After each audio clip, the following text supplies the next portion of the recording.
Bien. Bonsoir à tous. Donc, je pense que tout le monde est arrivé. Donc, je pense que nous sommes assez nombreux pour délibérer ce soir.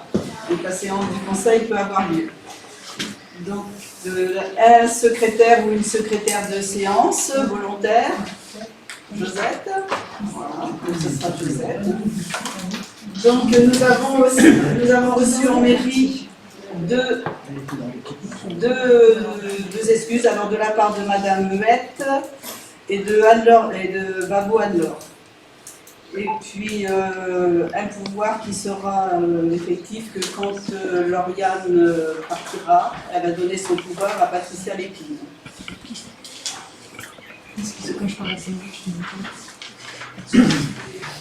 Alors, avant de commencer, avant de passer à l'adoption du procès-verbal de la séance du 3 mars, vous savez qu'il y avait une délibération qui avait été enlevée concernant la mise à disposition d'un terrain aux gens du voyage. Donc pour le moment, on ne la remet pas en délibération parce que c'est en discussion avec les agriculteurs et tout n'est pas terminé. Voilà. Donc j'ai eu une première discussion avec les agriculteurs, ils ont fait des propositions, on s'est réunis avec la CDA pas plus tard qu'hier, on en a discuté, et donc pour le moment, c'est pas encore complètement décidé du lieu qu'on pourra laisser à la disposition des gens du voyage. Voilà. Mais je vous tiendrai au courant. Donc si c'est un terrain, si c'est le terrain de la déchetterie, il y aura une délibération.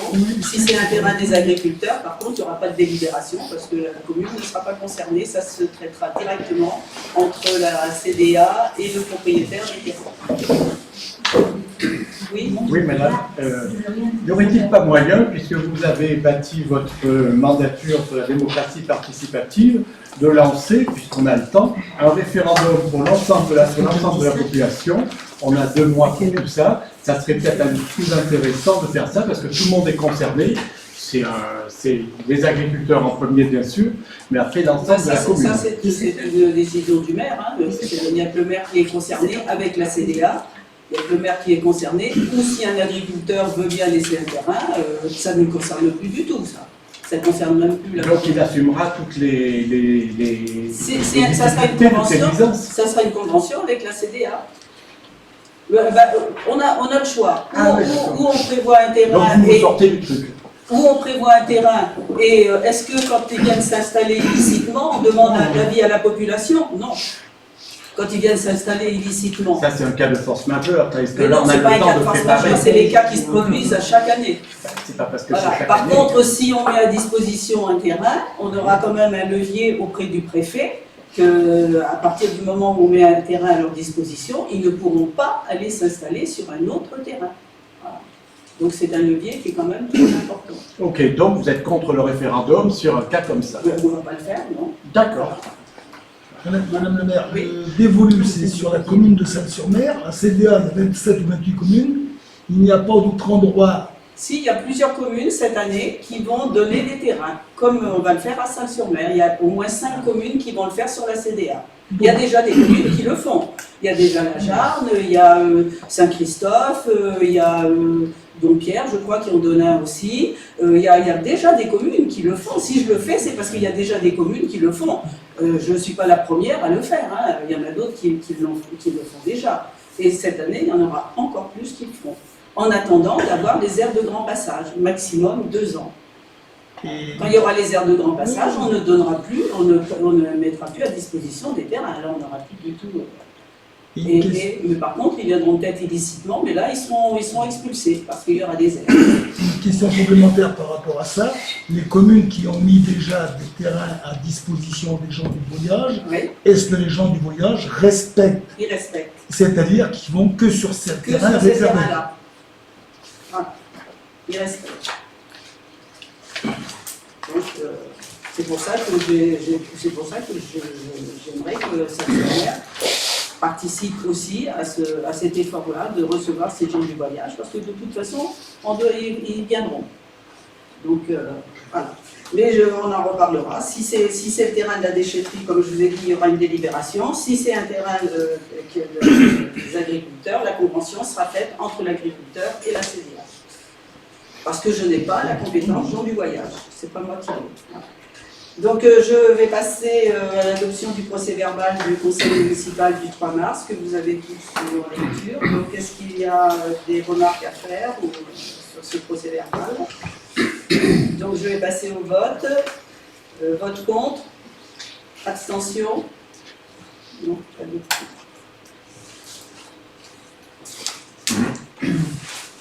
Je vais vous lire maintenant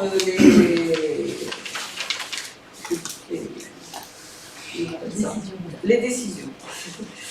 Donc, communication au conseil municipal des décisions prises au titre des délégations du conseil municipal. Donc, travaux de sécurisation de l'atelier par la société Toiture CP pour un montant de 564 € TTC.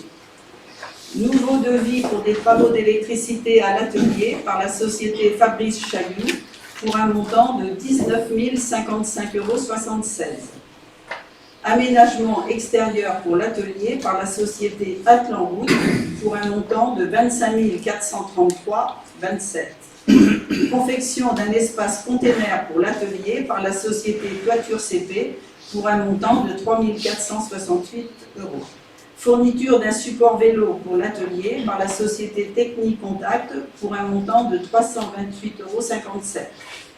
Fourniture d'un coffret de chantier par la société Sonnepar pour un montant de 442,26 €. Réduction par élagage de 4 frênes par la société Arbor Service pour un montant de 600 € TTC. C'était tout en TTC. Voilà. Ça. On va faire passer rapidement. Avant de passer aux délibérations concernant le budget, nous allons vous remettre un document à chacun. On en a trop. D'accord. Oui, si je suis là.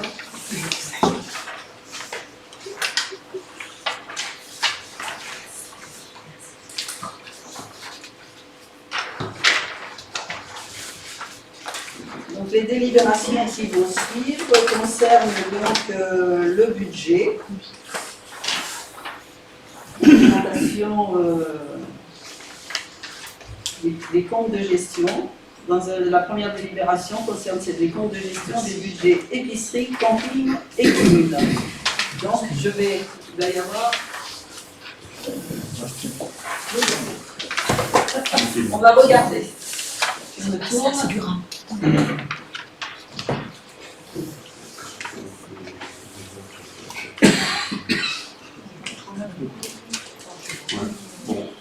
Donc bonsoir à tous. Je vous propose de dérouler la présentation et de voter tout à la fin. En fait, il y aura comme l'année dernière, on a repris le schéma de la présentation de l'an dernier. Alors, ceux qui s'en rappellent, c'est bien. Pour ceux qui s'en rappellent pas, ne vous inquiétez pas, ça va de toute façon, on va voir. Mais il y a des petites, il y a des petites mentions qui disent la délibération numéro machin. Donc, au lieu de s'arrêter à chaque fois pour voter, on va... Comme il y a un récap à la fin, on fera tout à la fin, sauf si vous souhaitez vraiment qu'on s'arrête chaque fois. Ça sera plus... On sera dans le bain, on sera chaud pour la presse, comme ça.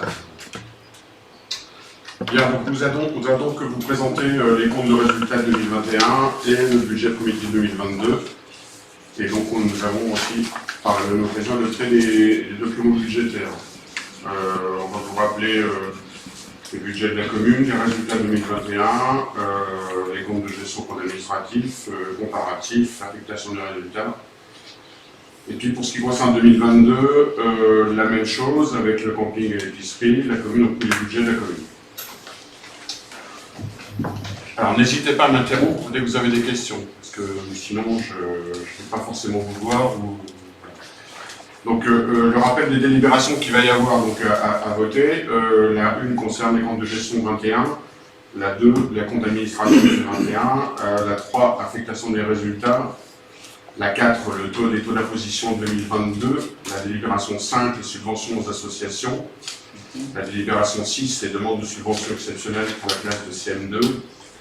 La 7, le budget prévisionnel 2022, épicerie. La 8, budget prévisionnel, budget primitif, excusez-moi, 2022, camping. Et la 9, la commune. À noter que vous avez déjà eu tous ces délibérations-là, normalement.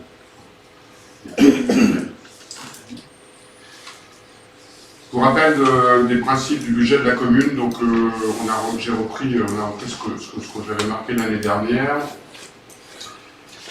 Mis à part qu'on a fait la mise à jour de nombre d'habitants, donc la commune de Sèvres-sur-Mer a un compte 2325 habitants en 2022. On dispose de 4 budgets, un budget principal commune et 3 budgets annexes, un pour l'épicerie, un pour le camping et un pour le CCAS, le budget CCAS n'étant pas repris dans cette présentation, c'est quelque chose qui est géré à part. Le vote du budget communal répond à plusieurs principes, c'est obligatoire. Le budget primitif, c'est le premier acte obligatoire du cycle budgétaire annuel. Il doit en principe être voté avant le 15 avril, on espère qu'il sera le cas aujourd'hui, puisque nous sommes le 31 mars. Chaque budget est obligatoirement équilibré en fonctionnement et en investissement. Il respecte également les principes budgétaires de sincérité, d'annualité, d'unité et d'universalité. Chaque budget couvre obligatoirement le remboursement du capital de la dette par des ressources propres suffisantes à son fonctionnement. Épargne ou autofinancement. Une fois dit ça, on va vous présenter, parce que j'ai une camarade de classe qui va intervenir avec moi, les résultats de 2021. Juste en notable, le compte de gestion et le compte administratif. Qu'est-ce qu'on entend par ces deux termes-là? Le compte de gestion, il est établi par le trésorier payeur général. Il retrace ses opérations budgétaires en dépenses et en recettes selon une présentation analogue au compte administratif. Et le compte administratif, il est établi par l'ordonnateur de la commune, Madame le maire, et retrace ses opérations budgétaires en dépenses et en recettes selon une présentation analogue au compte de gestion. Ce qui fait qu'en fait, les deux comptes doivent présenter exactement le même résultat. Et ça fait référence aux délibérations 1 et 2. En termes de résultats pour l'année 2021, pour le budget principal, le budget de la commune. Nous avions, pour rappel, je vous l'ai mis dans le tableau sur la colonne de droite, un budget en fonctionnement de 1 588 900 en dépenses, 1 404 370 en recettes. En termes de résultats à la clôture, en dépenses, nous sommes à 1 363 491 et en recettes, 1 500 191. Je vous passe la virgule à chaque fois. Des dépenses à la clôture qui sont inférieures au budget et des recettes supérieures au budget. Pour un résultat donc positif de 136 699. Et si on commune cela avec l'excédent de l'année N-1 l'année dernière, donc 940 278,30, nous avons une capacité d'autofinancement à fin d'exercice à 1 076 977,66. Donc nous avons augmenté de manière sensible notre capacité d'autofinancement en fonctionnement. En termes d'investissement, nous avions un budget, je vous ai mis que les dépenses en budget parce que les recettes, vu qu'elles sont équilibrées, ça n'a pas de grand sens. On avait un budget d'1,8 million, donc on est en sous-dépenses importantes puisqu'on a dépensé 866 751 €. Et on a une recette de 654 447. Donc on a un résultat qui est néanmoins négatif puisqu'on a dépensé plus qu'on a reçu avant cumul. On a quand même un résultat excédentaire de 189 021 € et 33 centimes. Voilà le résultat. Alors, on va détailler cela dans les slides suivants. Néanmoins, vous pouvez voir que déjà au niveau des deux budgets, on a respecté les montants des budgets. Au niveau des dépenses, on a été bien moins 10 ans qu'on avait prévu. En tout cas, on a été sérieux. Bon, François, quand même, juste Ouais. pour faire une comparaison entre l'exercice excédent N-1 et l'année dernière, il y a quand même une différence importante. Hein. 289 000, on passe à 401.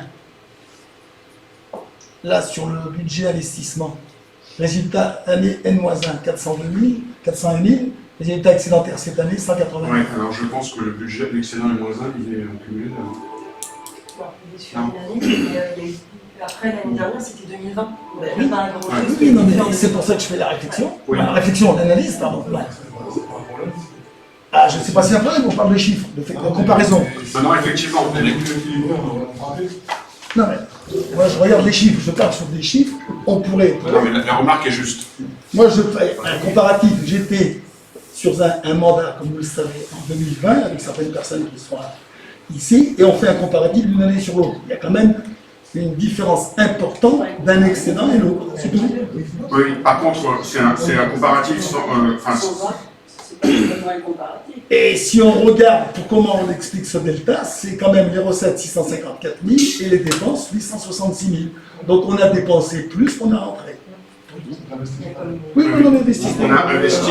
Non, mais on va le Moi, je suis de la vieille école. Hein. Alors. Acheter les courses, si j'ai 10 francs ou 10 euros, j'ai pas dit. Comment on investit? Oui, oui, oui, oui. Non, mais d'accord. Pourquoi on investit? Factuellement, et si on parle de chiffres, tu as raison, on a effectivement dépensé plus qu'on a reçu en termes d'investissement, parce qu'on a commencé un certain nombre de travaux qui vont perdurer, qui vont durer un moment. Donc effectivement, factuellement, sur ce résultat-là, on a un résultat négatif de 212 000. Et cette dépense quand même supplémentaire est atténuée par l'excédent qu'il y avait en 2020.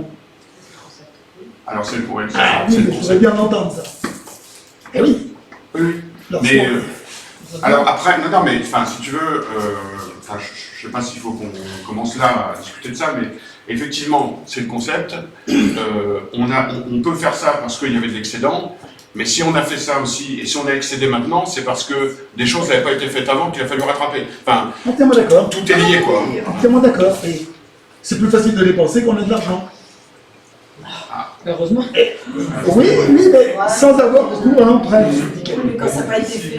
Oui, c'est vraiment. Bah, s'il y a de l'argent, c'est parce que ça n'a pas été fait. S'il y avait de l'argent, c'est parce que ça n'avait pas été fait. Avec Pas tout ce qu'on a engagé, tout ce qu'on a fait en 2 ans. Je vous propose de Maintenant, on va- continuer, on va voir un petit peu ce qui a été fait. Voilà. Par contre, on peut continuer à ne rien faire.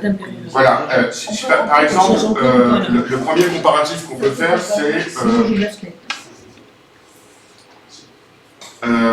c'est au niveau des dépenses et des recettes, au niveau du fonctionnement, si on compare par rapport aux années précédentes. Effectivement, les dépenses en fonctionnement ont augmenté de 18%. Vous voyez le petit panneau, 18% par rapport à 2020. Alors, effectivement, 2020, c'est une année charnière d'un côté et particulière de l'autre avec un tas de choses qui sont passées. Et par contre, nous n'avons dépensé que 86% de notre budget. Recettes, nous avons dépensé 5% en plus que les recettes. On a reçu 5% en plus que l'année précédente, et ça correspond effectivement on a 107% du budget, ce qui veut dire qu'on parle bien du fonctionnement. Hein. En gros, on a reçu la même chose que l'année d'avant, en fait. On a dépensé ce qu'on a reçu. Voilà. Donc ça, c'est la première analyse par rapport aux années précédentes. Donc 18% en plus en dépenses. Par contre, 86% du budget, c'est-à-dire qu'on avait estimé dépenser encore plus que ce qu'on a dépensé. Toujours en fonctionnement, en termes de dépenses, si on va un tout petit peu plus dans le détail dans les différents chapitres, vous voyez que la plus grosse différence en termes de dépenses est dans le chapitre 11, qui sont les charges à caractère général. Dans les autres, en charge de personnel, on est à peu près pareil, enfin, si on moyenne sur plusieurs années. Les charges de leçons courantes, c'est quasiment pareil, il n'y a pas un gros écart, on est dans les petits chiffres. Et les intérêts sont en baisse, puisqu'il n'y a pas eu d'intérêt souscrit dans l'année.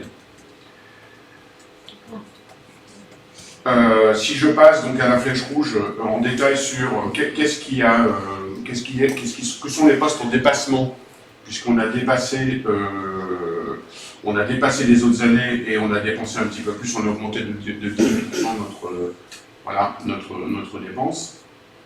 Et bien voilà les différents postes en termes d'énergie, d'électricité, de carburant, de fourniture d'entretien. Donc tout ça, on a subi de plein fouet la situation sanitaire, des hausses de prix, des achats imprévus sur tout un tas de postes. En termes d'entretien des bâtiments publics, là on a eu affaire à des conséquences de dégradation de bâtiments qu'il a fallu, je dirais pas en priorité, intervenir. On a décidé de prioriser ces actions-là. En termes d'entretien du matériel roulant, on a eu aussi un certain nombre de conséquences sur des matériels qui tombent en panne un peu plus que d'habitude, ce qui nous a généré aussi le fait d'en acheter, et ça on va le voir ailleurs. En termes de maintenance, c'est pareil, donc ça on a eu le gros poste de maintenance, c'est un sujet photocopieur suite à un dégât des eaux. Et puis tout ce qui est assurance, donc ça c'est les achats de véhicules qui ont généré un peu plus d'assurance. Et puis il y a eu une étude et recherche qui a généré une dépense pour l'étude de la salle du parc. François, juste dégâts des eaux Ouais, dégâts des eaux dans la mairie, ça. Non, juste, on peut supposer qu'il y a une indemnité d'assurance, donc qui va rentrer d'un autre côté. Entrée-sortie, d'accord. Voilà. Les différents postes, enfin les postes majeurs, vous voyez, tout ce qui était pourcentage dépensé à plus de 100%, j'ai fait un filtre et voilà ce que ça donne pour toutes les grosses dépenses qui ont dépassé ce qu'on avait prévu. Je ne sais pas si vous avez des remarques particulières.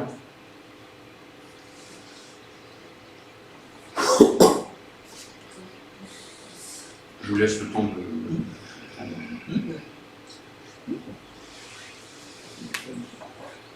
On a eu autre personnel extérieur. C'est tous les remplacements, l'arrêt maladie. Voilà. Ouais. C'est la dernière.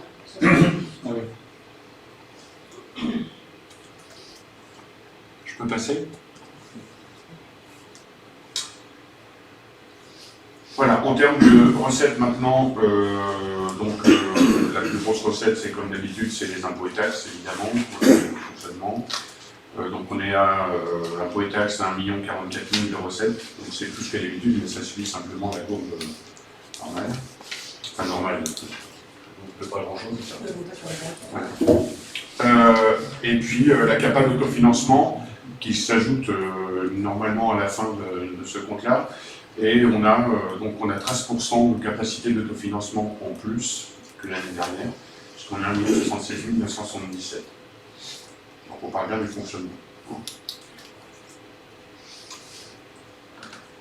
Voilà, si on fait la même chose au niveau de l'investissement. On a, donc, comme vu tout à l'heure, 866 751 € de dépenses, ce qui est plus 51% de dépenses par rapport à 2020. Mais ce qui ne représente que 47% du budget, c'est-à-dire qu'on avait prévu de dépenser plus en investissement, de faire un peu plus de d'actions. Alors, juste une parenthèse, le fait qu'on n'ait pas dépensé plus que 47% du budget seulement, c'est absolument pas beaucoup par rapport à ce qu'on avait prévu. Et pourquoi? Parce qu'en fait, on a bien engagé ce qu'on voulait engager. Maintenant, là où on n'était pas encore champion du monde, c'est que il y avait un certain nombre de dépenses qui ne se font pas tout de suite, donc qui sont légèrement différées. Par exemple, le fonctionnement du SDER, on ne le connaissait pas forcément bien, on a appris. Et effectivement, ça n'empêche pas de commencer des projets, mais les dépenses ne sont pas générées de suite. Donc ça va arriver à partir de cette année. C'est pour ça que cette année, le budget est revu de manière importante. Et donc du coup, ça fait que des dépenses prévues en 2021 n'ont pas été faites, même si on a commencé les projets. En termes de recettes, on est à investissement, on est à plus 21%. Alors, je ne m'attarde pas trop sur les recettes parce que c'est pareil, là c'est beaucoup d'écriture et de choses qui sont, je dirais, c'est pas la volonté de faire de la recette, donc c'est des choses qui sont plus automatiques. Bon, je préfère m'attarder sur les dépenses ou les prévisions de dépenses. Donc voilà, en investissement, dépenses, recettes. Donc on va revenir un petit peu sur les dépenses. Donc le camembert là, vous montre un petit peu le pourcentage selon tous les projets, enfin les programmes pardon, que nous avons, qu'est-ce qu'ils représentent en termes de dépenses. Donc le 57%, c'est pas un programme puisque le 57% c'est quelque chose qui se retrouve aussi en recettes d'investissement. C'est la reprise des avances SEMDAS, donc pour 467 313 €. Et si je vais vite de l'autre côté pour vous montrer, les recettes concernant la SEMDAS, elles sont là, vous voyez, c'est 46% des recettes. Donc c'est quelque chose qui s'annule. Voilà. Donc ça, on ne va pas les considérer. Et ce que vous pouvez voir, c'est que donc, le premier poste, si on ne considère pas le gris, le 16%, c'est les bâtiments. Ensuite, on a le remboursement du capital, je ne le compte pas. On a l'urbanisme et la mairie, et le programme mairie. Le programme mairie, vous verrez, c'est le solde de l'ancien programme mairie. On a payé le solde cette année. Voilà. Si on revient sur les sujets, donc sur bâtiment dans l'ordre, hein, je les reprends dans l'ordre. Donc les dépenses d'investissement, qu'est-ce qu'on a dépensé en investissement sur les bâtiments? Donc c'est tous les travaux d'école maternelle. Alors ils sont multiples, hein, il y a vraiment beaucoup de choses. Le photovoltaïque sur les toitures, remplacement de chaudière, isolation, puits de lumière.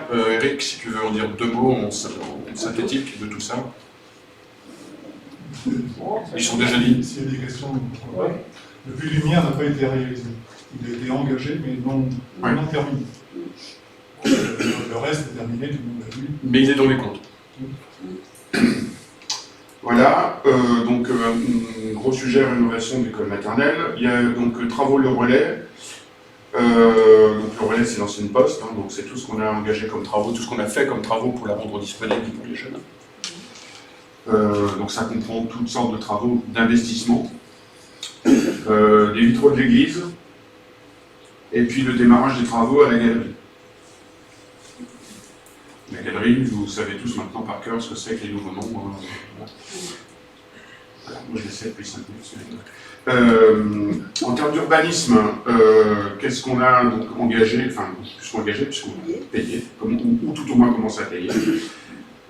Terrain de boule, les trottoirs, rue de la Borderie, les études pour la galerie, les avaloirs du rond-point du Roulet, les enrobés rue du Moulin Neuf, et puis tout un tas de démarrage de travaux au niveau du cimetière, de Groslo, de la raboterie et de l'atelier. Donc Groslo, raboterie, enfin Groslo, l'enfouissement du réseau, etc. Et de la raboterie pareil, et l'atelier, le démarrage des travaux. Donc ça, ce sont des travaux qui sont plus ou moins terminés, enfin l'enfouissement est terminé. On va passer à autre chose. Et puis la mairie, comme je vous ai dit tout à l'heure, c'est le solde des travaux de... Donc voilà les gros sujets pour lesquels on a dépensé sur ces programmes-là, et qui pour certains vont faire l'objet de dépenses encore sur cette année, puisque pour ce qui est le relais, ça pas, mais pour ce qui est de la galerie et de l'atelier, ça va continuer. Le trottoir aussi. Et puis il y a les trottoirs qui vont continuer. Donc on va le voir dans le budget de l'année prochaine. Si vous avez des questions, encore une fois, n'hésitez pas. Les recettes, bon, je vais vous les passer, enfin c'est 1 million de recettes. Il y a, voilà, comme je vous dis tout à l'heure, les avances MDAS qui est le pendant de l'autre en dépenses, 46%. Après on a 39% d'excédent d'investissement. Enfin, vraiment, on a, voilà, c'est des choses qui tombent plus ou moins automatiques. En termes de budget camping et épicerie, donc les résultats 21, je laisse ma collègue vous en parler. Très peu d'activités sur ces budgets-là. Donc sur le budget épicerie en investissement, il n'y a plus rien et il n'y a pas eu d'opération. Et en fonctionnement, fonctionnement, les moins 5404, en fait, c'est des provisions qui avaient été faites pour atteindre, en fait, avec le cumul qu'on avait fait l'année précédente, les 2000 €, on atteint en fait la dernière dette qui reste sur le budget épicerie, qui est due par l'ancien propriétaire du Vival, donc qui est parti.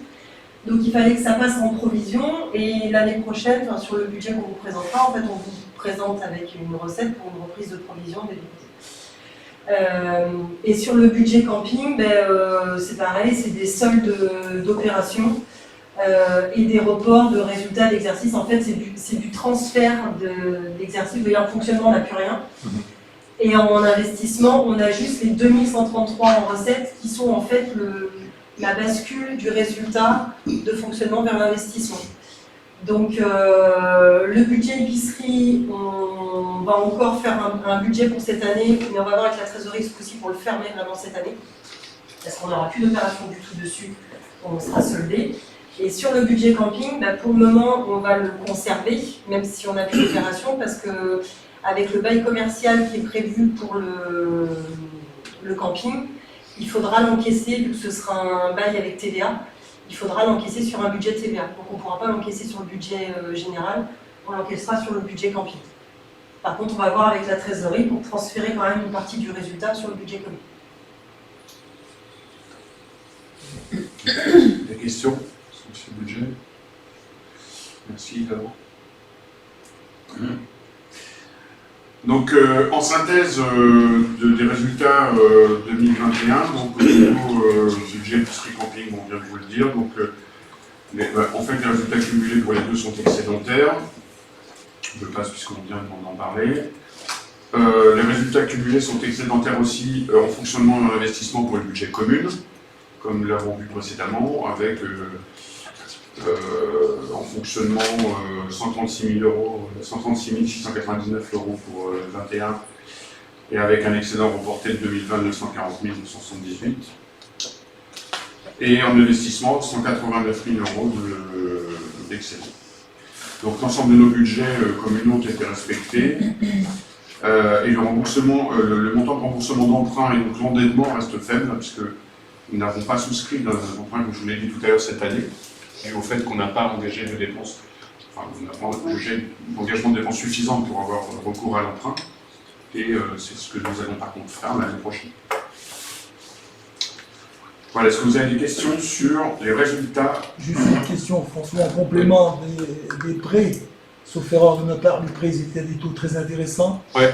Là, on va, compte tenu du retour de l'inflation, 4-5% minimum, on risque d'emprunter l'année prochaine avec des taux quand même plus élevés, 2, 3, 5%. Ouais. Peut-être qu'il aurait fallu emprunter cette année ou l'année dernière pour éviter. Le problème, c'est qu'on n'était pas mature pour avoir un budget d'emprunt suffisant. Donc, on a essayé de le faire, mais compte tenu des travaux futurs, la projection, on pouvait prévoir d'emprunter à ces taux. Oui, on ne peut pas emprunter sans devis. Oui, bien sûr. Donc le retard des différents travaux ou planification de travaux a fait qu'on n'avait pas la matière. C'est effectivement ce qu'on, toute l'année on essayait de faire en disant effectivement les taux vont remonter, et on n'a pas réussi à avoir suffisamment de matière pour dire on fait un emprunt sur un programme particulier. C'est certes regrettable parce que les taux vont effectivement augmenter, mais c'est trop tard. Voilà. De toute façon, il n'y avait pas de dossier, hein. On n'a pas pu monter de dossier. Donc, Ah non, on n'a pas pu monter quand de on dossier. va dans un Non, mais établissement, dès qu'on peut monter un dossier, on le fait. voilà. Ça, c'est certain. Donc, si vous voulez bien, on va passer au budget 2022. Donc, les phrases de type de l'affectation des résultats. Donc, l'épicerie, donc on n'a pas de déficit d'investissement, on n'a pas de reste à réaliser déficitaire. Donc, l'excédent de fonctionnement reste en fonctionnement, soit 15 649 € et 33 centimes. Enfin, j'ai pas mis les euros au bout du... En camping, on n'a pas de reste à réaliser déficitaire, donc l'excédent d'investissement reste en investissement, soit 29 213,33 €. Oui, ça pourrait être des dollars, mais c'est pas des... Ou des roubles.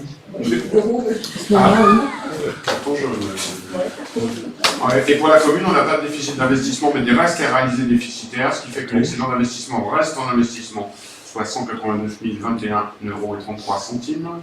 Une partie du résultat de fonctionnement est affectée en investissement, soit 297 978,67 €. Et le solde du résultat de fonctionnement reste en fonctionnement, soit 778 €. Non, 778 000 €. Là, il y aurait de quoi s'inquiéter. 998,99 €. L'objet de la délibération numéro 3. Voilà. Pour rappel, à titre indicatif, puisque en fait, ça n'a pas été voté, en termes de taux d'imposition 2022, taxe d'habitation, on reste sur un taux gelé à 2019 et avec compensation par l'État à 450 000 €. La taxe foncière dont nous avons reçu les pourcentages, c'est ça, on a fait les calculs, les bases prévisionnelles. Donc on aura un produit 2022 estimé à 462 160 € pour la partie taxe foncière bâtie. Et la taxe foncière non bâtie, on est à 51 900 €, donc pour un total général à 965 000 € estimés. Bien entendu, comme il est marqué dans le texte en dessous, cela demeure notre première ressource budgétaire. Les taux communaux proposés sont identiques à 2021.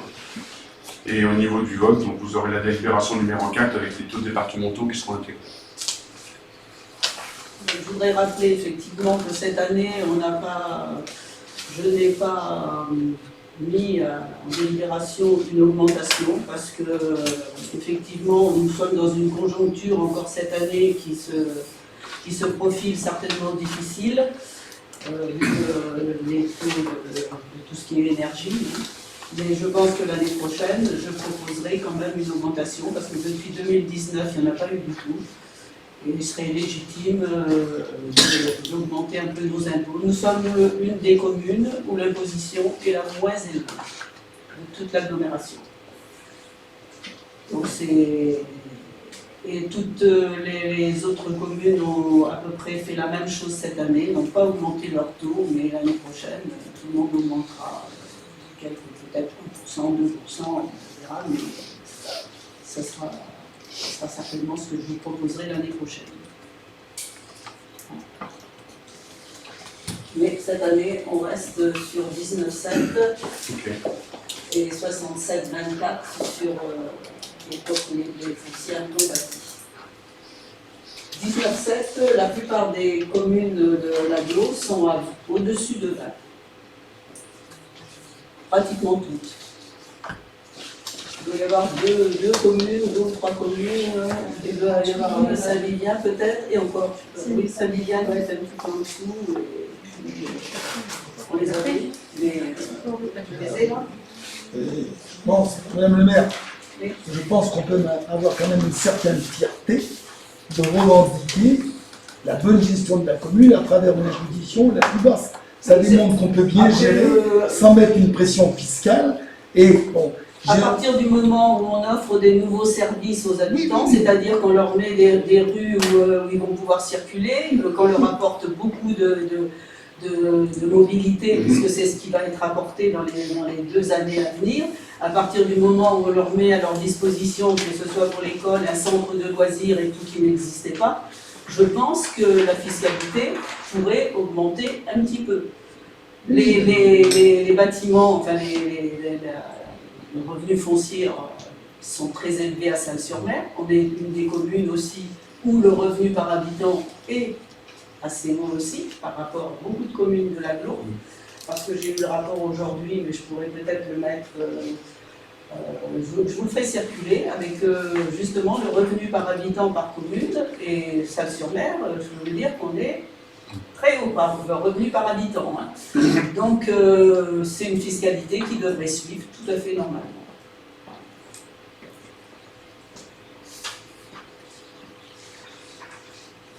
je te laisse continuer. Ok, merci. Donc effectivement, c'est vrai que on arrive à gérer la commune avec ce qu'on a. Maintenant, la fragilité, elle est quand même là dans le texte, c'est-à-dire que on ne vit qu'avec les revenus du budget, pardon, des impôts de la commune, des taxes. Et si on continue à dépenser beaucoup parce que les prix augmentent surtout, la preuve c'est que le fonctionnement a quand même pas mal augmenté, on va être fragile de plus en plus, quoi. Donc il faut faire très attention. Donc l'objet de la délibération simple que vous aurez, donc en termes de subventions aux associations, excusez-moi, on a pris comme hypothèse que Non, on a remis je ne sais pas ce que je dernière, raconte. non Oui, pardon. Non, pas tout à fait. Non, on a intégré d'autres. Voilà, il y a des nouveaux, alors je ne sais pas tous en tête. Oui, il y a La lame, oui, les Chamboule tout. ouais, on a dit une année. Oui. Le rugby club est Le très bien. Seychelles. Le rugby club est très bien. Voilà. Ouais, on a mis 300, ouais. Duo, Camille Infini, 17. Ça, c'est les nouveaux. C'est Duo Cagny Infini, c'est Voilà, nouveau. voilà, Ça, c'est notre association. Le reste, on a peut-être augmenté un peu la réserve de subvention. c'est ça, on a augmenté la réserve, exact. Voilà, donc pour un total de 6 000 euros. de 6 6 000 plus les 000 plus les 5 000 de CCAS. J'ai une réflexion à faire. Je suis surpris de voir l'absence du basket d'Angoulin.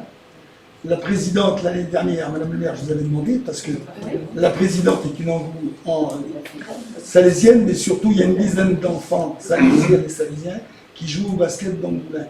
Vous m'avez donné votre accord. Elle a fait un courrier qui a été remis ici dans l'année 2021 et elle n'a rien reçu et n'apparaît pas, bien sûr, la somme. Je n'ai pas souvenir.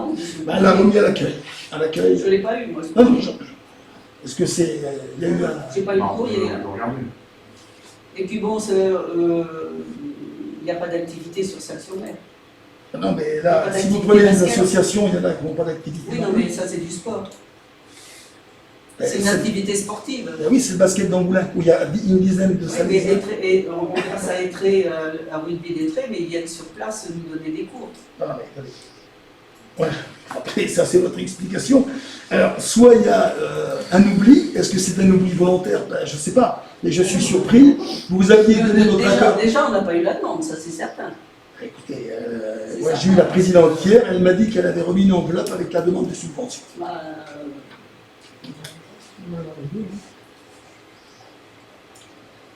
Après, il faudrait qu'elle vienne faire de l'initiation au basket à Salle-sur-Mer. Hein. Moi, j'aimerais bien. Hein. Ah, vous lui direz, hein. Bah oui, non, mais après, je veux bien donner des subventions à des associations. Le collège André Malraux, piscine à collège. condition qui participent à la vie de Salle-sur-Mer. Dites-moi, le collège André Malraux, piscine collège, 746 €. Ah ben, ce sont nos enfants qui vont là-bas, mais ils participent aussi. Au collège, c'est normal qu'on donne une subvention. C'est pas pareil qu'un club. Le don du sang, c'est à la Jarry, c'est pas Salle-sur-Mer. Hein. Mais ça, c'est pas du sport. J'arrête là, c'est bon. J'ai pu penser à un moment donné que ça aurait pu être un oubli volontaire. Non, parce que mais la bon, présidente après, était sur ma liste. on n'a pas Alors eu je le sa prends demande, encore pour moi. On n'a pas eu sa demande non plus. Hein. Non, ben bon. Allez, j'arrête là. Ok, donc on passe au budget camping et épicerie. Non, mais une minute, s'il vous plaît. Je voudrais poser la question là. Association foncière rurale, 1500 €. C'est bien pour entretenir les chemins communaux, les chemins de recouvrement et tout. C'est ça? Oui, bah faites le tour du village et vous verrez qu'ils ne sont pas entretenus du tout. Bah, disons qu'avec 1500 €, ils ne peuvent pas faire grand-chose. Oui, bon, enfin, Et puis, il n'y a plus beaucoup d'agriculteurs. Oui, Oui, mais enfin, 1500 €, ils ne peuvent pas faire grand-chose. oui, mais on constate quand on se promène que ce n'est jamais fait. Bah, oui, c'est pas obligatoirement des chemins qui appartiennent à l'association foncière aussi. Nous aussi, on a plein de chemins à refaire, des chemins communaux. Et voilà, il faut du budget, il faut de l'argent. Donc on essaie de faire ce qu'il y a de plus urgent. Peut-être que Un jour, on s'occupera des chemins communaux, effectivement. Mais bon, pour le moment, il y a énormément d'autres choses à faire que les chemins communaux.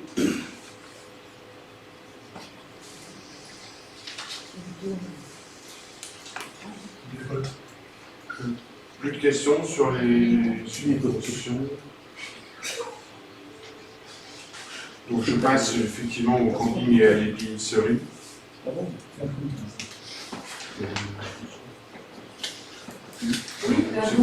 Donc c'est ce que j'ai dit tout à l'heure. Voilà.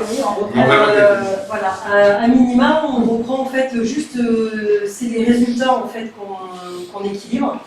Comme les budgets doivent être équilibrés et en fonctionnement et en investissement, ben, les recettes qui sont mentionnées, c'est les reports précédents des années précédentes.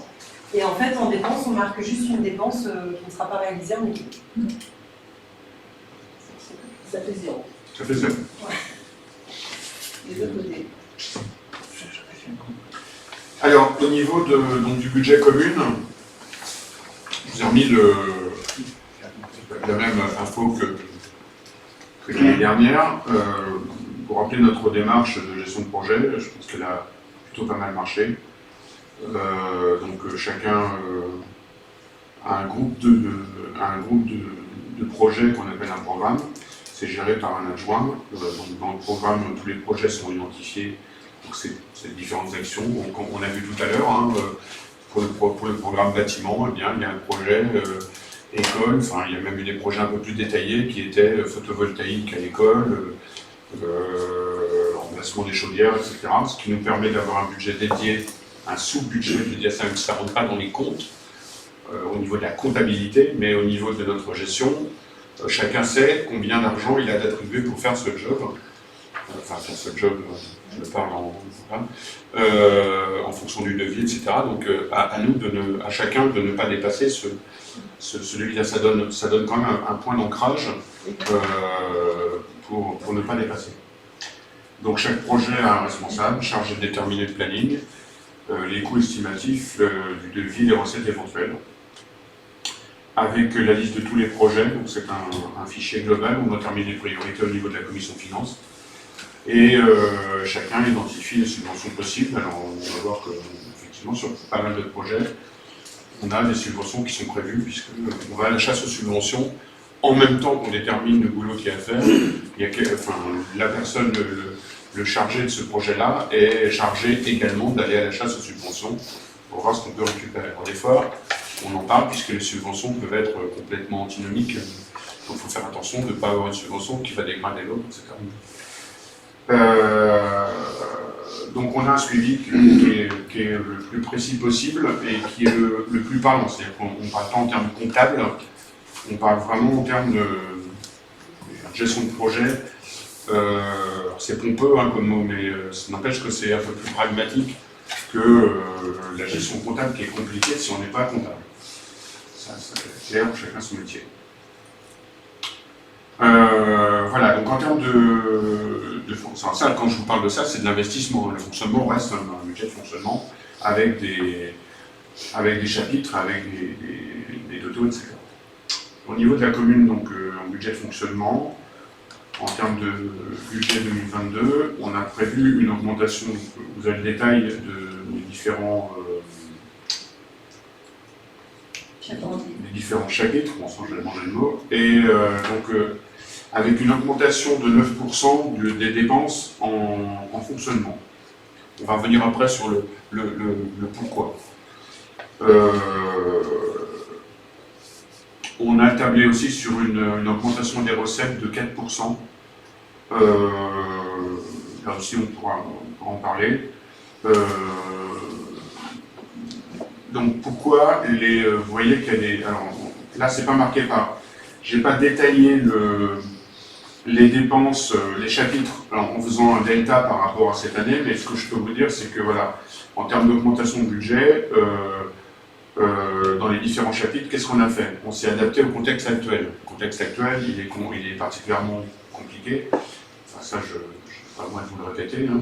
Vous savez, hausse des prix du carburant, l'électricité, tout ça, on en a tenu compte évidemment, on a même revu nos chiffres en cours de route, pour être sûr de ne pas d'avoir un budget qui tiendra d'avoir des dépenses pardon, qui tiendront le budget. On a ajouté ce qu'on n'avait pas fait l'année dernière, 30 millions d'euros en dépenses imprévues. Concernant l'incertitude du moment actuel, on s'est dit qu'on aurait peut-être des dépenses imprévues, donc on a ajouté 30 000 euros de dépenses imprévues. Il va y avoir un autre événement aussi, c'est l'augmentation du point d'indice des fonctionnaires, qui va donc augmenter la dépense. Et le recrutement de contractuels, particulièrement pour l'acte de l'emploi, et le remplacement maladie, donc ça c'est un peu comme tous les ans, mais donc on a augmenté un petit peu le budget là-dessus. Donc voilà les 4 postes en termes de fonctionnement qui font que on a, alors il y en a d'autres, mais à la marge, on va dire, et qui font qu'on a 9% d'augmentation en tout. C'est pas gigantesque, hein, plus 9%, sachant qu'on va avoir sur du... En plus, c'est conditionnel. Et sachant qu'on a quand même on a une situation, je dirais, économique globale française qui n'est pas forcément très bonne, et une inflation qui n'est pas piquée des hannetons non plus. Donc voilà, en termes de budget de fonctionnement, recettes, dépenses. Des questions ?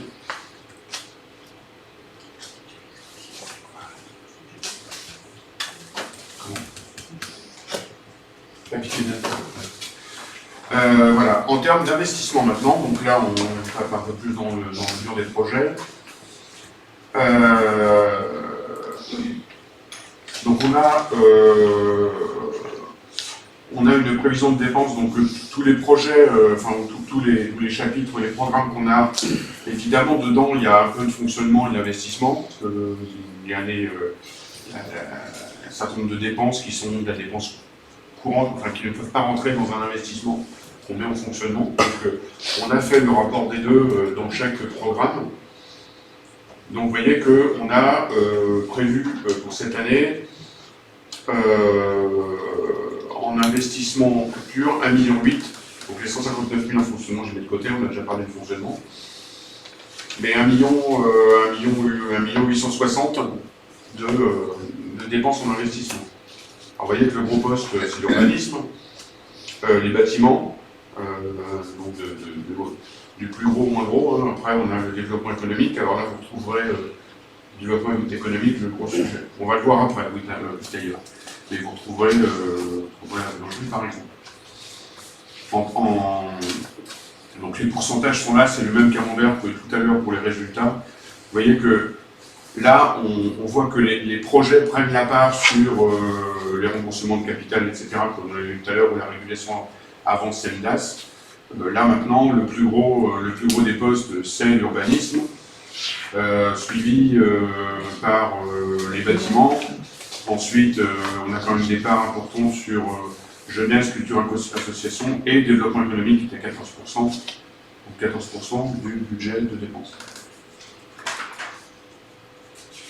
Pour vous donner une vue beaucoup plus précise de ce qu'il va y avoir dans chaque programme. Donc on a différents projets, c'est là où vous voyez la différence entre le projet et le programme. Et chaque ligne, là vous voyez la galerie, l'atelier, ont un budget, ça c'est notre méthode de travail, ont un budget particulier. Donc il y aura effectivement le lancement, l'approfondissement des travaux sur la galerie, sur l'atelier, les allées du cimetière, les fossés de l'UNIMA, ça c'est un gros sujet qui va falloir... Enfin, c'est une grosse dépense, on va dire. Le parking de l'école qui va être agrandi. Le chemin piéton qui va être fait entre Mortagne-la-Jeune et la Ragoterie. Et puis les trottoirs, Ragoterie, Mississippi, Chemin des Vignes et d'autres. Mais on a là à peu près les sujets majeurs, monsieur Morel. Tout à fait. Je vous remercie, monsieur Morel. C'est bien, c'est en termes de bâtiments, oui. Une question concernant l'urbanisme. La galerie, c'est Aix-Vidal. Oui, c'est ça. Moi, je suis un vieux, donc c'est oui. facile dans ma tête. Qu'est-ce qui va être retenu en projet? Est-ce que c'est... On en a parlé ensemble l'autre jour suite à l'invitation. Est-ce que vous allez raser le bâtiment ou vous allez faire du neuf sur du vieux? Donc nous avons fait la visite ensemble. À la suite de ça, en fait, on a posé la question à l'architecte que l'on rencontre demain. Avant de le rencontrer, j'ai fait faire des devis pour des démolitions complètes. Donc j'ai un chiffre. Et ensuite, il va falloir qu'elle nous dise, puisqu'elle a travaillé avec ce qu'on appelle un économiste, elle nous dise, voilà, si vous rénovez le bâtiment actuel, ça va vous coûter tant. Si on rase tout, un petit chiffre à penser, et qu'on reconstruit, ça va vous coûter tant. Donc ce soir, je ne sais pas répondre, puisque la réunion, c'est demain à 3 minutes. Ça, donc, oui. Donc, simplement, en commentaire, c'est que la plupart des gens qui étaient présents à la présentation de ce qu'on appelle le niveau volume, la majorité était pour raser le bâtiment et reconstruire. Pourquoi? Parce que le bâtiment ne présente aucun intérêt architectural, qu'il présente beaucoup de défauts, donc il faut le consolider, que ce soit au niveau des soubassements, des murs, de la toiture, etc.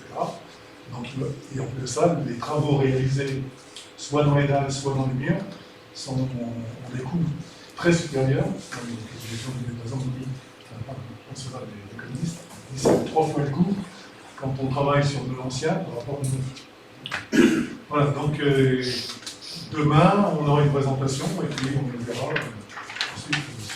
Donc je suppose que selon le choix qui sera pris, le provisionnement de la galerie sera différent si on rase ou si on rase pas. Alors, ou différent, ou alors le planning de réalisation sera fait différemment. Il est évident que si on rase, il y aura peut-être des coûts après d'investissement. Enfin, peut-être que le programme sera rallongé. Enfin, on verra en fonction du temps. En visitant un bâtiment de découvert complètement, bon, si demain on rase le bâtiment, on a la possibilité d'avoir une surface plus importante à construire. Oui. Ouais. Après ça dépend. Mais du coup, un budget sans doute un peu plus important. Donc il faudra peut-être l'étaler un peu plus que c'était prévu. Donc oui, on reverra ça. Est-ce que, Madame le maire, est-ce que donc, sur ce budget des galeries futures, est-ce que nous on pourra voter pour le choix de soit raser ou de faire du neuf sur le milieu?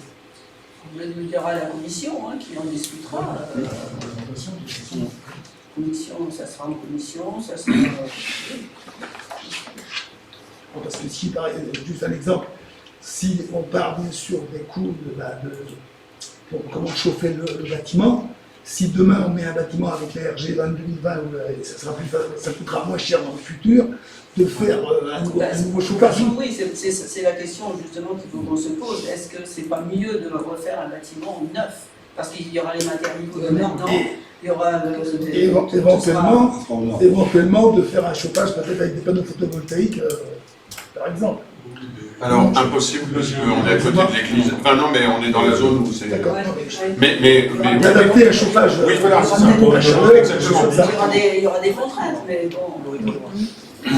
Au niveau écologique et tout, on peut faire un bâtiment vraiment qui rentre dans toutes ces normes-là. De toute façon, on va avoir intérêt à le faire parce que les fonds structurants, vous savez, qui sont donnés une fois par an par la CDA, une fois par mandat, je veux dire, par la CDA, étaient à 150 000 € jusqu'à maintenant.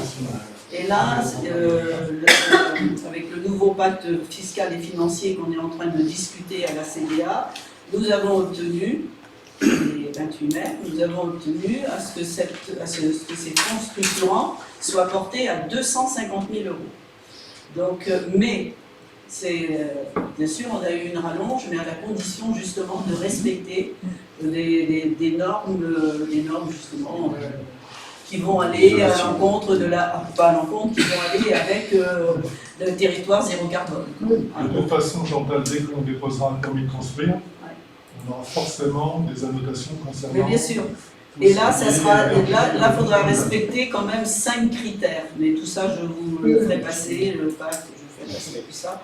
Alors bon, on était un petit peu réticents sur les 5 critères parce que bon, il y a peut-être des travaux, il y a le maire de Montroy par exemple qui a dit moi je refais une route pour trouver 5 critères, je ne vais peut-être pas les trouver, donc ils nous ont certifié qu'ils nous trouveraient de toute façon les critères pour pouvoir nous donner les fonds. Donc on a été rassurés sur ce côté-là. Voilà. Donc, Donc je laisse continuer. Si je peux préciser, pour la surface du bâtiment, on n'ira pas beaucoup plus loin que les 100 mètres carrés qu'on vous a présentés de tickets, parce qu'on doit respecter une surface de biocop. Et donc là, on était déjà, là, on était déjà au maximum de ce qu'on pouvait faire. Donc on restera dans les mêmes surfaces. Voilà. Oui, mais il y avait la salle à manger aussi. Tout compris, on va aller plus 100 plus 30. Oui, Vous avez une salle de 100 plus une petite de... Ouais, Oui, c'est mieux que ça. Il faut garder 25 ou 30 mètres carrés. Et le relais. Ouais. On prendra 2 arbres et on gagne le biotop. Mais oui, je sais pas. C'est bon, oui, Vas-y François. Le bâtiment maintenant, non. Oui, les bâtiments maintenant. La rénovation de l'église, il y en a bien besoin. Les travaux, travaux sur le logement locatif. Là aussi. Là aussi, ils en ont besoin et on a été obligé de prioriser un petit peu cette année, donc c'est prévu pour l'année Et prochaine. les logements locatifs sont en très mauvais état. De nouveau, d'autres travaux pour l'école et la bibliothèque. Eric, c'est quoi le... J'espère que tu as réservé et j'espère que tu as révisé. L'agrandissement. Je connais mes chiffres. Non, pour l'école, en fait, on a fait chiffrer la rénovation des menuiseries. Donc, à la fois à l'école maternelle, 40 000, et à l'école primaire, 53 000. Donc, on a pris la décision de ne mettre que 53 000 Cette année. Oui. Et puis de faire les 40 000 ensuite. C'est ça.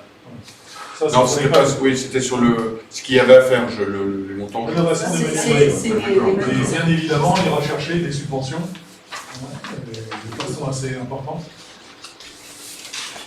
Et la bibliothèque. Les huîtres, elles n'ont jamais été changées. Elles ont été changées au sud, au côté soleil, mais pas au nord. Ça date de 80. Je ne sais pas.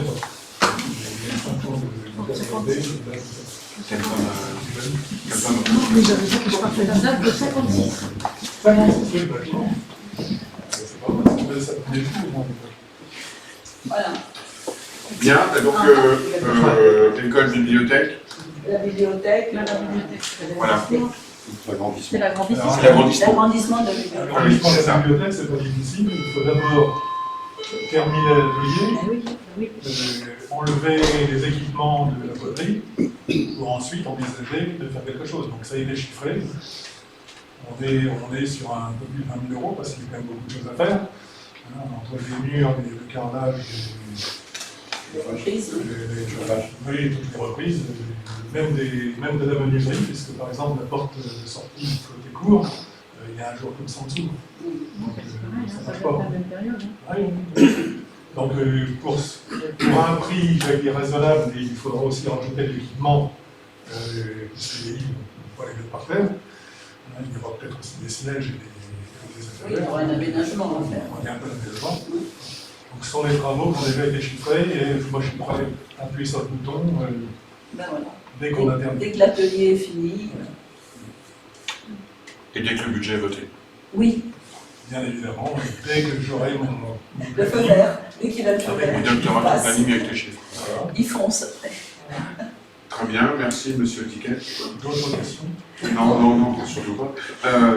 Développement.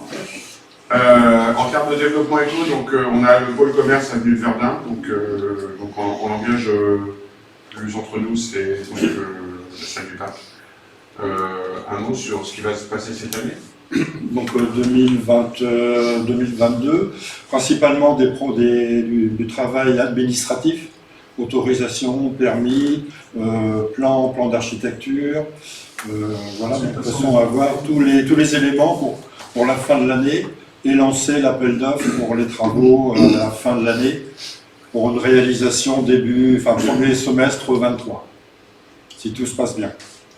Là actuellement on est en appel d'offres pour un boulanger parce que l'architecte et l'installateur de matériel veut travailler avec le boulanger qui sera dessus. Parce que chaque boulanger a ses habitudes, son matériel, sa disposition. Donc dès qu'on a le boulanger, on lance l'architecte dessus pour qu'ils voient ensemble le montage possible. Voilà. La rénovation, voilà, la salle du parc, Mmh. le bâtiment qui sera donc livré par la mairie au futur boulanger, ça sera un bâtiment brut de béton. Oui. Non, non, de béton, je pas m'explique. d'aménagement de. Oui, mais c'est bien sûr tout ce qui est électrique nécessaire à la Il sera fabrication. prêt à installer. Mais je veux dire que tout ce qui est à l'intérieur, l'investissement, Ah, c'est le boulanger. c'est le boulanger, d'accord. Oui, oui. Tout le matériel, les fours, les dépenser vitrines. l'argent là-dedans, parce que si c'est nous qui dépensons, le boulanger qui arrive, Mais c'est pas obligatoirement ce qu'il voudra. il peut partir du jour au lendemain. Et puis nous laisser avec l'investissement. Par contre, s'il investit, il faut investir à peu près 250 On lui met un bâtiment propre et tout, et c'est pour ça. sensible.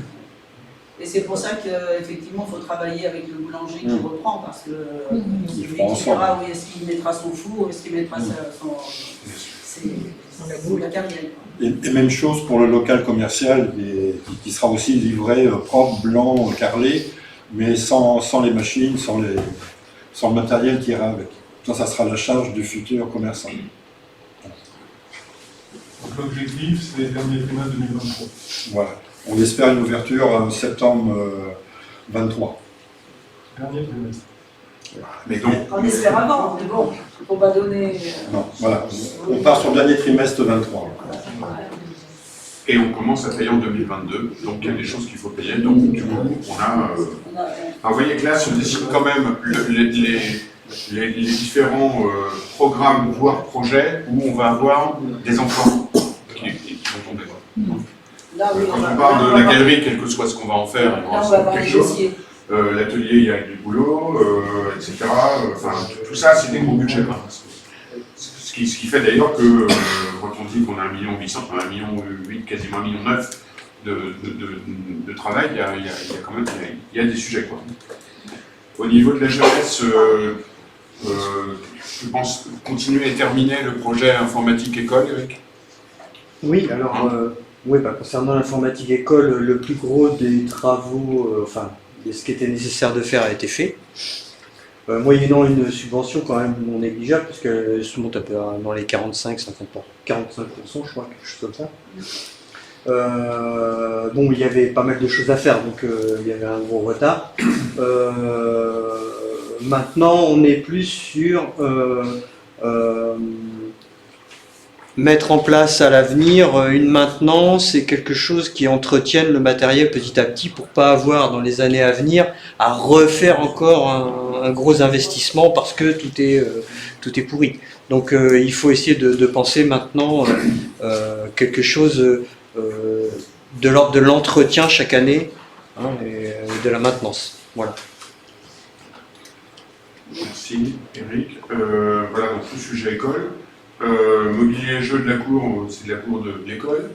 Oui, les jeux de maternelle notamment qui arrivent en bout de course, qu'il faut quand même remettre de façon à ce que ce soit sécurisé. Voilà, pour pas que ça devienne dangereux. Exactement. On a fait le choix cette année, on avait aussi pensé à mettre des nouveaux jeux dans le parc. Ces jeux coûtent extrêmement cher et on a fait le choix de plutôt privilégier l'école maternelle avec des jeux qui étaient très très anciens et qui risquent même, qui sont à la limite peut-être d'être dangereux. De remettre des nouveaux jeux dans la cour de l'école maternelle et puis on verra l'année prochaine pour faire des jeux dans le parc. Voilà. Oui, en termes de budget, il fallait gérer un peu les priorités sur certains sujets parce que c'est un peu... Sachant qu'on a, donc dans le programme jeunesse, il y a un autre projet, plus ou moins chapitre qu'on a voulu prendre en compte cette année, qu'on a proposé à Madame le maire avec Laure, puisque on a fait un état des lieux du matériel de la cantine, en regardant l'âge de chaque matériel, qu'est-ce que ça pouvait coûter, ça tombe bien. On s'est rendu compte quand même qu'il y avait des matériels qui avaient... 2007, donc c'est déjà des matériels anciens qui servent beaucoup, des friteuses, etc. Mais une friteuse à la cantine, ça ne coûte pas 50 € à boulanger, ça coûte 10 000 €. Donc on s'est dit qu'il fallait quand même prévoir, c'est ça le but du budget, c'est de prévoir, là on ne peut pas faire un budget sur des fois qu'il se passe quelque chose, mais là on a dit, voilà, le matériel de la cantine, peut-être qu'il va falloir prévoir le changement. On ne peut pas se permettre que ça tombe en panne pour le remplacer, puisque ça voudrait dire que pendant X jours, voire semaines, je sais pas, il y aura plus de cantine. Donc, le changement du frigo, Oui, par exemple. Oui. Oui. Donc les conditions sanitaires font que on ne peut pas s'amuser à ça, donc on a prévu petit à petit, on s'est dit en 3 ans, il faudrait qu'on puisse remplacer les gros sujets type frigo, type friteuse, etc. Donc, en définition, ça s'appelle des provisions. Ben, il suffit de, si on a du matériel qui a 10-15 ans, on sait que chaque année, il perd de sa valeur. Sauf qu'on l'a, oui, tu as raison, sauf qu'on l'affecte à un projet particulier. Oui, d'accord, mais tu provisionnes par rapport au matériel cantine, sachant que déjà tu pars sur des devis de remplacement, et tu dis, il a encore une durée de vie de 3-4 ans, et tu provisionnes pendant 3-4 ans une certaine somme. Bah voilà, on a fait une somme, et on a divisé par, on a dit on a un tiers par an, et, mais ça rentre cette année, et ça coûte pas rien, quoi. C'est vraiment... Ensuite, en termes de le programme Culture Association, il y a le sujet vestiaire et parking pour le terrain de sport. Donc 2 mots. 2 mots. Merci. On a encore eu une réunion ce matin avec M. Tiquet et le responsable des sports, l'adjoint au sport de la Jarry. On travaille sur un partenariat qui durerait 2 ans minimum, peut-être maximum aussi, on ne sait pas trop. Donc l'idée, comme on perd le vestiaire, puisque le vestiaire appartient au futur promoteur du camping, il faut absolument qu'on trouve un moyen pour avoir des sanitaires et un petit local pour les équipes qui vont jouer. Les équipes, ce ne seront pas des matchs, alors il n'y aura pas de match officiel, parce que qui dit match officiel dit vestiaire aux normes. C'est-à-dire vestiaire aux normes, c'est 2 vestiaires. Le terrain y est. On l'a mesuré ce matin, le terrain pourrait supporter des matchs officiels, parce qu'il y a des distances par rapport au rembarre, il y a des longueurs, des largeurs, on l'a vu, c'est ric-et-rac, mais tout est bon. Mais ça nous imposerait un vestiaire plus complexe, avec un vestiaire arbitre, un vestiaire équipe A, un vestiaire équipe B, chacun ses douches, bref, un bâtiment de 100 mètres carrés. Bon, on n'a pas encore trop réfléchi à ça, mais l'idée c'est de faire un truc minimum, parce qu'on ne sait pas ce qui va se passer dans 2 ans. Donc investir 100, 150 000 euros pour dans 2 ans peut-être se retrouver sans rien, on va réfléchir, on a encore une commission à voir ensemble pour faire ou une location de modules sur 2 ou 3 modules, ça nous coûterait quelques milliers d'euros par an, mais au moins si ça s'arrête dans 2 ans, on rend les modules terminés. Voilà. Et par contre, il faut aussi prévoir un petit parking qui serait à côté du module vestiaire. On est vraiment dans les études. Gros 2 mots, l'arrosage serait géré par la Jarry, les buts, les pare-ballons seraient gérés par la Jarry, nous on fournirait donc la remise en état du terrain, il y a un devis de 6 200 hors taxe pour remettre le terrain aux normes, et on payerait l'eau. Voilà, c'est en gros, et on paierait le vestiaire forcément, ou la location des vestiaires. Mais encore une fois, il y a une commission qui va travailler dessus, c'est les grandes lignes. Voilà. Est-ce que les contacts qui avaient été pris de vos années qui n'ont jamais abouti avec les clubs de football de Châtelaillon et d'Angoulins, est-ce que... Non, c'est tombé à l'eau. Non, mais jamais, bon, ils s'étaient engagés sans jamais... Oui, c'est ça. Donc ça a été Et là, c'est pareil. très difficile à négocier avec le club de Châtelaillon. Voilà, il y a quelques années, j'avais rencontré le président, etc. Bon, tout était... Mais lorsqu'il a fallu passer à l'acte, et puis lorsqu'on a dit nommer des éditions, l'entretien du terrain, etc. Ah oui, ça avait déjà fait ça. Et ils étaient dans l'urgence. Il nous a fait pareil, il nous a promis et tout, et puis après, il ne voulait plus rien faire. En 2008, j'étais en contact avec Châtel et Angoulins, ça a été pareil. Il fallait déjà même trouver un emploi du temps entre Châtelaillon et Angoulins, résultat des courses, rien ne s'est fait, ils n'ont pas donné suite. Non, là c'est beaucoup plus simple avec le club de la Jarry. Ça paraît beaucoup plus simple avec le club de la Jarry. Alors ce que j'ai pas dit, pourquoi 2 ans, c'est tout simplement que eux, ils ont un terrain central au village, et ils veulent en construire un autre à l'extérieur du village. Mais ils veulent vendre le terrain central, parce que c'est une grosse rentrée d'argent, imaginez 1,5 hectare de terrain à bâtir, donc ils vont vendre le terrain, et après ils vont construire, donc ces fameux 2 ans. C'est pour ça que je vous dis, dans 2 ans, est-ce qu'on continuera à travailler ou pas? Moi, je jouerai la carte de la prudence.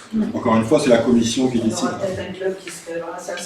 On espère que ça va donner l'engouement. Pour les jeunes, on va essayer. Générer un club de foot sur ça. De toute façon, c'est le but. Construire une équipe au sein de la commune, c'est le but principal.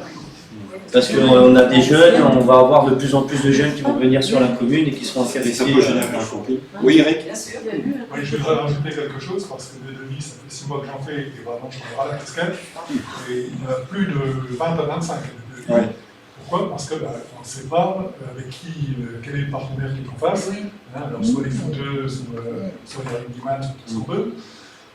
Donc on a chiffré du container, de la roulotte, du chalet, du bois, charpente bois, charpente métal, les bungalows, les machins, des trucs, etc. Quand on veut quelque chose qui correspondrait à une équipe qui est à un certain niveau, des jeunes de 7-17 ans, finalement le moyen c'est 72 000 € hors taxe. Plus les branchements. Il conviendrait avec 2 équipes plus Les arbitres. Voilà. Donc ça on ne l'a pas mis de toute façon parce que ça fait une somme faramineuse. Donc on ne l'a pas mis au budget, on a quasiment divisé par 2, mais on n'est même pas sûr d'investir. Je pense que ce qui serait raisonnable, c'est de trouver une solution le moins chère possible en termes de location. Parce que sinon, après ça, il faudrait mieux dire, bon bah dans 2 ans, on sait ce qu'on veut, on fait du dur, On fait un bâtiment. et puis on fait un bâtiment de 100-200 mètres carrés, qui sera investi sur 30 ans. Mais il faudra mettre certainement 150 000 € pour avoir ça. Voilà. Et il reste. Merci monsieur Titette. Donc en termes de. Le dernier point c'est. Merci. Monsieur. plaisir. Ah oui, c'est lui. Mobilité, sécurité. Donc là on a. Il y a d'autres sujets, évidemment, ce n'est pas exhaustif, hein, tout ça dans les programmes, mais l'étude piste cyclable va nous faire dépenser un petit peu d'argent, parce que c'est les études de piste cyclable. Donc là, on parle de la piste cyclable qui va entre Roger, c'est entre les Renières, voilà, les Renières et la Remonterie. Voilà. Est-ce qu'on peut rajouter, hein, parce que... Allez. Ah oui, ça fait 1 an qu'on est dessus. Il ne s'est pas passé grand-chose en 1 an, mais il s'est quand même passé Oh si, quand même. C'est sûr. Donc, on a quand même engagé une étude de faisabilité, et nous aurons le retour de cette étude entre maintenant et le mois de juin. C'est assez précis. D'ici mois de juin. Bien, donc merci de ces précisions, monsieur Ticket. On a noté que vous en aviez marre d'ailleurs. En termes de donc, répartition des recettes, alors c'est pareil, je ne vais pas m'attarder sur les recettes parce que comme j'ai déjà dit, il y a 50% des recettes qui sont de la régularisation et des choses, comment tout ce qui est 15%, 25%, 10% font. C'est des écritures financières. Voilà, font 50% pile, c'est pas fait exprès, et ce sont des écritures financières. Ce qui veut dire aussi que ce ne sont pas, c'est des écritures qui peuvent ne pas exister. Donc ça veut dire qu'il y a 50% des recettes qui sont peut-être potentiellement one shot. Donc en termes de, par contre, ensuite, ce qu'on a, on a beaucoup, comme je vous ai dit, on a beaucoup été à la chasse aux subventions. Donc sur pas mal de programmes ou de projets, on va avoir des subventions. Donc ça, on a déjà une idée de ce qu'on va avoir, donc on les a mis dans les recettes. Et puis il y a l'emprunt qui va évidemment provoquer des recettes en parallèle aux dépenses. Voilà.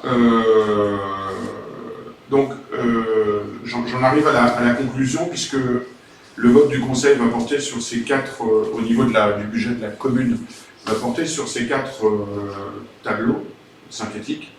Donc au niveau du fonctionnement, donc les dépenses et les recettes, pour un budget total de 2 227 198 € et 99 centimes.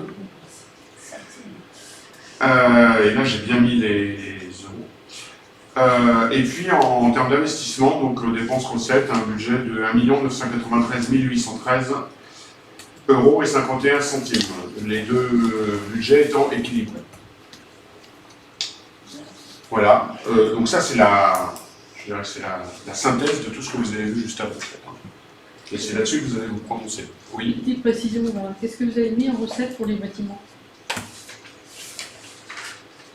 En recette pour les bâtiments, C'est la subvention et l'emprunt. Ah, oui, c'est de la subvention et de l'emprunt. Pour les bâtiments, subvention et emprunt. Vous voyez, c'est marqué là. C'est pareil pour l'urbanisme, en fait, on n'a pas détaillé, puisque en fait, on va à la chasse aux subventions sur tous les sujets. Là, on a mis en place, le bâtiment, c'est le programme. Donc, dans les différents projets qu'il y a, on va chercher des subventions qu'on propose.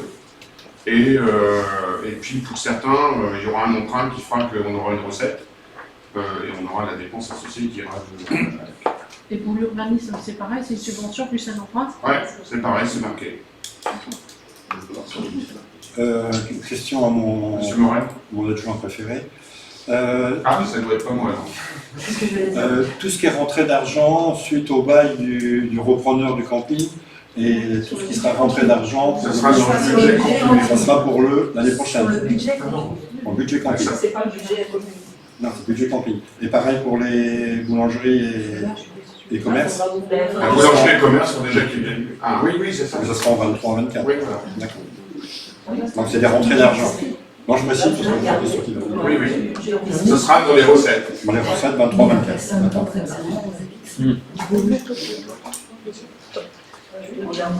Est-ce que vous avez d'autres questions? Messieurs, dames. Messieurs,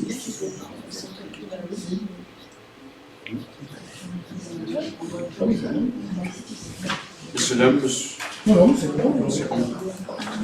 Ok, donc en conclusion, donc, notre analyse de ce sujet-là, vous l'avez vu, mais pour en finir avec cette présentation, donc ce qu'on vous a déjà un petit peu dit, c'est que notre budget d'investissement cette année va refléter le lancement de nos gros projets. Alors, vraiment la dépense, on va dire, hein, avec tout ce qui est donc école, voirie, urbanisme, bâtiment public, église. Nous allons donc avoir recours à l'emprunt pour financer une partie de ceci, de ces dépenses. Et la volonté étant de ne pas dégrader notre capacité d'autofinancement. Donc effectivement, ce que je veux dire très concrètement, c'est qu'on ne va pas aller chercher tout ce qui nous reste de capacité d'autofinancement. Ça, c'est là, il faut qu'on la garde. Et on va aller chercher des financements par les banques pour les plus gros projets. On ne va pas aller jusqu'au bout de... Il faut qu'on se garde absolument, cette capacité d'autofinancement qui est bien utile. Voilà, je vous remercie de votre écoute et de vos questions. Surtout, lisez bien ce qu'il y a en rouge. Ne partez pas avant d'avoir signé. Voilà, il a bien fait ce qu'il y a. Bon, merci. Merci pour cette présentation. C'était pas facile, mais c'était bien fait. Donc, on va procéder là. Mais il y en a une où je suis obligée de sortir. Alors, délibéré par délibéré. Donc, la première délibération concerne le compte de gestion 2021 des budgets épicerie, camping et communes. Donc, je passe au vote. Donc, qui s'abstient pour la première délibération? C'est la délibération numéro 1, c'est le compte de gestion 2021 des budgets épicerie, camping et communes. Bon, je ne répéterai pas une deuxième fois, une troisième. Donc, qui s'abstient? Vote contre?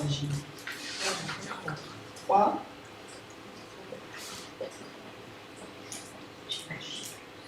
Je peux savoir pourquoi non? Parce que vous n'avez pas posé de questions sur cette délibération, donc bon. Très bien.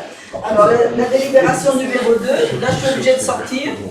C'est le compte administratif 2021 des budgets épicerie, camping et communes. Donc là je sors. Je ne fais pas de parce qu'il y a trop de comptes. Très bien sorti.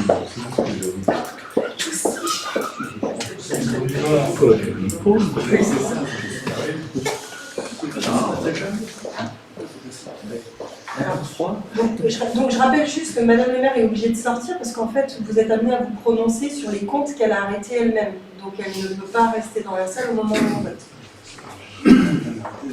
Oui, c'est les comptes administratifs, c'est Madame le maire qui vote. Bien, donc il me revient la charge de faire cette délibération. Donc, pour cette délibération numéro 2, donc compte administratif 2021 des budgets épicerie, camping et communes. Qui s'abstient? Qui vote contre? Juste une précision pour répondre à Mme le maire, on pourrait dire, moi je vote contre sur le premier deux par rapport au budget commune.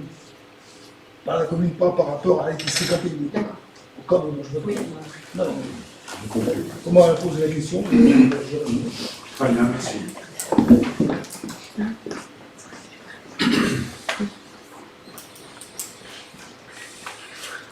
Quand on va voir le concert, les orchestres vont se cacher, tout va bien. On est obligé de tomates, ça dépend. Si, voilà, on va dire que même.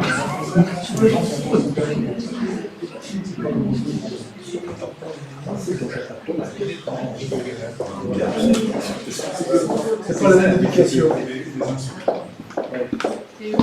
Ça dépasse les insultes.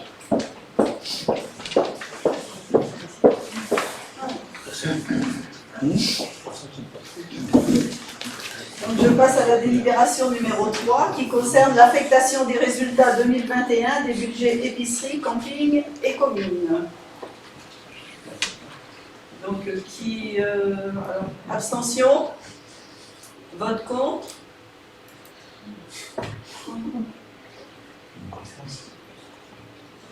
Ça va finir par se voir.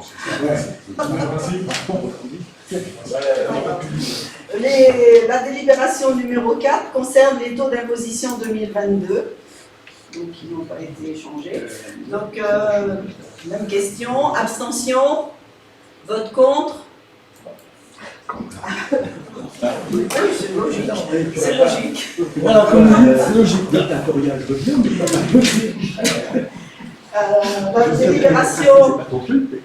La délibération numéro 5, les subventions et participations aux organismes et aux associations.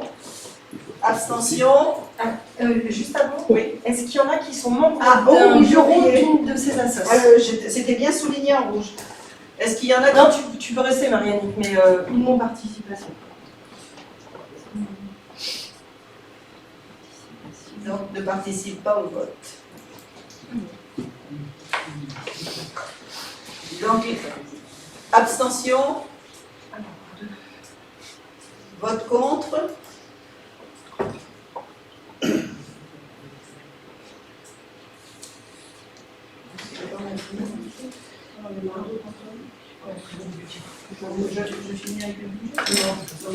Donc la délibération numéro 6, ça concerne une subvention exceptionnelle pour un séjour scolaire pour la classe de CM2.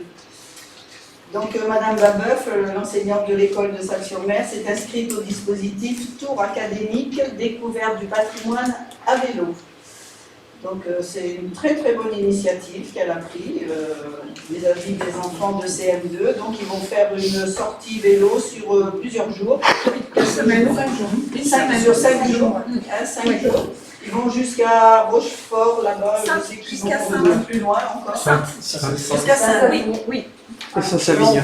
Et donc tout se fait en vélo. Oui, mais après Saint-Savignin, ils vont rejoindre. Ils reviennent en train en mettant les vélos. Ils reviennent au retour par le train. Donc je vous propose de leur attribuer une subvention de 800 €, parce que bon, nous avons eu le programme et nous avons eu aussi les dépenses, et donc ils auraient besoin qu'on leur vienne en aide pour 800 €. Voilà ce qui a été demandé. Le budget, Madame la maire, c'est 5 jours le budget total. Pour avoir une idée. Le budget total, attendez, je dois l'avoir. Je dois l'avoir là. C'est une dépense.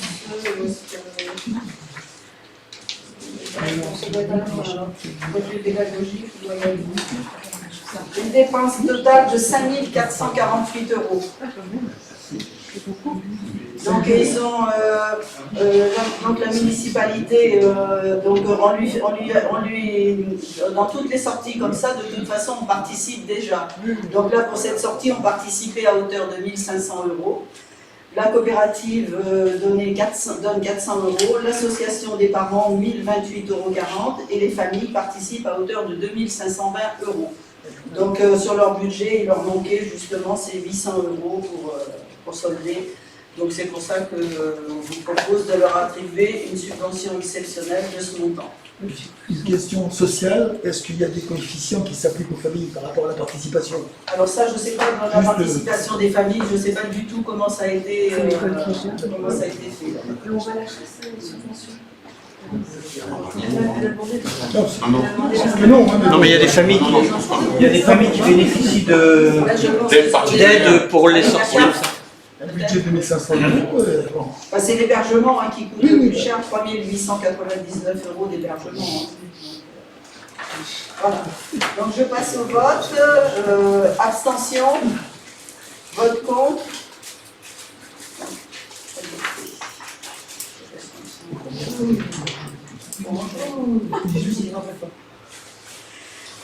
La délibération numéro 7, donc c'est le budget primitif 2022. Maintenant, on va parler du budget primitif de 2022, du budget annexe camping.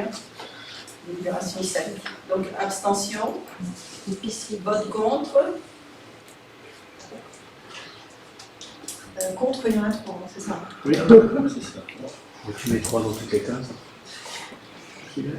Délibération numéro 8, le budget primitif 2022, budget annexe épicerie. Abstention. Vote contre.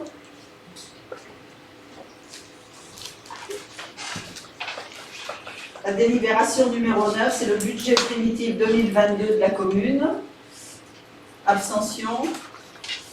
Vote contre. Voilà, on finit.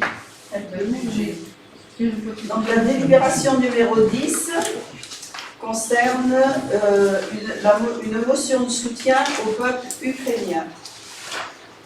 Donc je vais lire quand même la motion qu'on va déposer. Face à la grave crise que traverse le peuple ukrainien depuis l'invasion de son pays le 24 février dernier par les troupes russes, de nombreuses actions ont été mises en place. Actions auxquelles la commune a participé. Collecte de dons, recensement d'hébergement, mise aux couleurs de l'Ukraine, vote d'un don du CCAS à la protection civile d'un montant de 500 €. Donc je remercie tous les Salésiens, les professionnels, les élus, ainsi que les personnels qui se sont manifestés depuis le début de cette crise et je vous propose donc l'adoption d'une motion de soutien. La commune de Salles-sur-Mer affirme son soutien et sa solidarité envers le peuple ukrainien et les familles des victimes, ainsi qu'au respect du droit international et au droit des peuples à disposer d'eux-mêmes. La commune de Salles-sur-Mer dénonce l'invasion de l'Ukraine par les troupes russes. La commune de Salles-sur-Mer espère qu'une issue diplomatique pourra être trouvée pour solder ce conflit. Donc nous allons faire passer cette motion à la protection civile avec le don que le CCAS a voté cette semaine, mardi. En donnant, la CCAS fera un don à la protection civile d'un montant de 500 €. Vous avez des questions? Je sais, j'ai appris aujourd'hui qu'une famille arrivée à Salles-sur-Mer allait être hébergée à Salles-sur-Mer. Je crois qu'il y a 7 ou 8 personnes, 7 ou 8 familles qui sont prêtes à accueillir des familles sur Salles-sur-Mer. Là, pour le moment, je pense que c'est des logements qui sont indépendants de la résidence des personnes. Pour le moment, ils donnent 5. Je sais qu'aujourd'hui aussi, il en arrive beaucoup sur Châtelaillon. Châtelaillon est un lieu de regroupement des familles ukrainiennes avant d'être remises dans les familles. Ils vont les garder 2-3 jours dans un hôtel certainement, avant de les répartir dans toute l'agglo. C'est le préfet lui-même qui décide, c'est au niveau de la préfecture que c'est décidé dans quelle famille ils mettent en fonction des familles, s'ils sont des parents. Enfin, s'il y a la maman avec 2 ou 3 enfants et en fonction des logements qui leur sont proposés. Donc je remercie vraiment la population de Salles-sur-Mer d'avoir répondu à cet élan de don envers les Ukrainiens. Tous les jours, la table était pleine là, pendant une semaine. Et tous les jours, on emmenait à Châtelaillon, le camion était plein. Voilà, donc je passe au vote. Abstention. Vote contre. Nous avons terminé les délibérations. Donc je vous rappelle, alors le prochain conseil municipal aura lieu le jeudi 12 mai. Je me dis bien, ça ne sera pas le dernier jeudi du mois, parce que c'est trop proche des élections, donc il n'aura pas le temps de préparer notre conseil, qui doit remettre tout en ordre. Les élections le 10 et le 24. Donc on a eu beaucoup de bénévoles, hein. On a eu beaucoup de bénévoles pour tenir les bureaux, on n'avait besoin que de 16 personnes, donc ceux qui n'ont pas, j'espère qu'ils resteront bénévoles pour les législatives, et à ce moment-là on leur demandera de venir participer. Et alors je voudrais aussi parler du bal du 14 juillet, mais c'est peut-être... Béatrice, tu vas nous en parler? Oui. Alors c'est du 14 ou du 15? C'est le 15 exactement. Celles-sur-Mer se rallie avec plusieurs communes de la CDA pour organiser un festival, ça va s'appeler les Transhumances. Donc il y aura un spectacle commun entre toutes les communes. Donc les communes, il va y avoir Nieul-sur-Mer, Lagorre, Puyboreau, La Jarne, Châtelaillon, Salles-sur-Mer, Périgny. Et donc nous on va organiser un bal populaire et c'est en association avec le CNAREM, donc c'est la scène nationale des arts de la rue. Donc on va avoir une communication commune entre toutes ces communes. Donc je ne peux pas vous la montrer encore, c'est encore en maquette, mais ça ne va pas tarder à sortir. Les manifestations commenceront au mois d'avril et se termineront au mois de juillet, donc par nous, on clôturera le festival. Très bien. Voilà. Bon, les festivités à venir. Après la Rosière, il y aura le 14 juillet. Pour venir vous amuser. Voilà. Bon, merci, la séance est terminée, mais ne partez pas avant d'avoir tout signé. Hein. Donc il y a 3 feuilles à chaque fois dans chaque paquet. C'est ça. Très bonne déduction.